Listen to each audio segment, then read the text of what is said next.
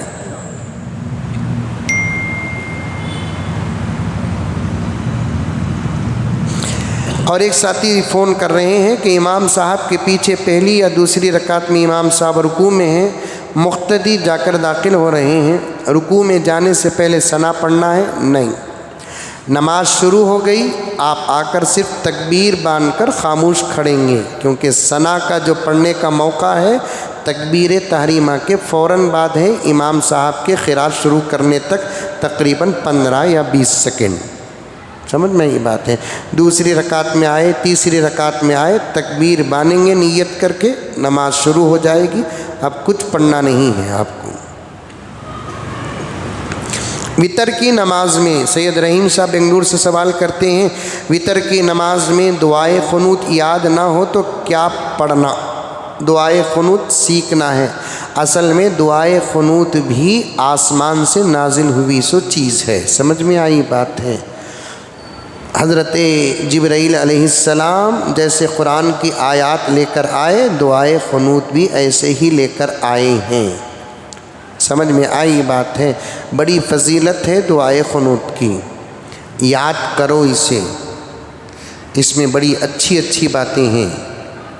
وقت نہیں ہے ورنہ میں آپ کے سامنے دعائے قنوت کا ترجمہ سناتا، کل یا پرسوں یاد ہو تو سب، بہت اچھی بات ہے، اتنا ایمان مضبوط ہو جاتا ہے دعائے قنوت سے، مصیبتیں دور ہوتی ہیں دعائے قنوت پڑھنے سے۔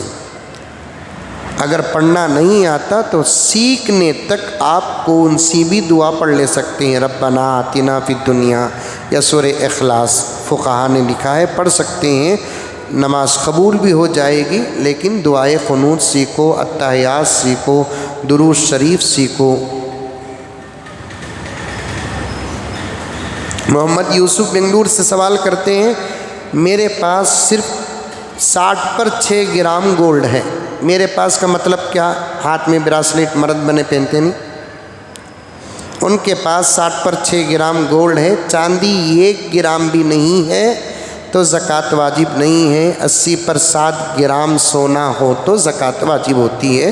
زکوٰۃ کے اور بھی مسائل ہیں، انشاءاللہ تعالی جمعے میں یا کسی دن آپ کو سمجھا کر پیش کروں گا، جتنا سوال ہے اتنا جواب آپ کی خدمت میں۔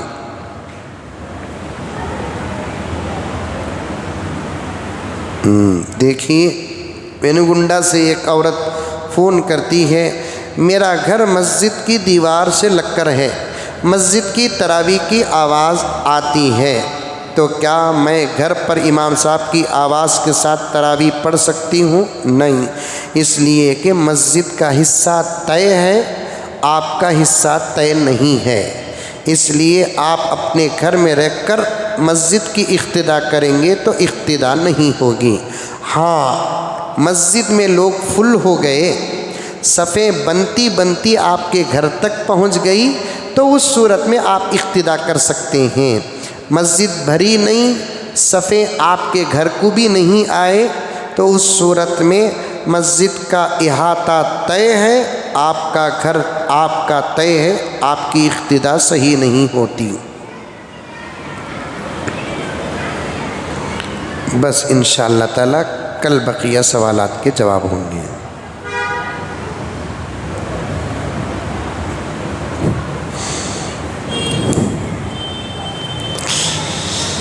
لک الحمد لک شکریہ اللہ، اللہم صلی علی سیدنا نبینا مولانا محمد وبارک وسلم۔ ربنا آتنا فی الدنیا حسنہ وفی الآخرۃ حسنہ وقنا عذاب النار۔ اللہم انک عفو کریم تحب العفو فاعف عنا یا کریم۔ سبحان ربک رب العزۃ عما یصفون وسلام علی المرسلین والحمد للہ رب العالمین۔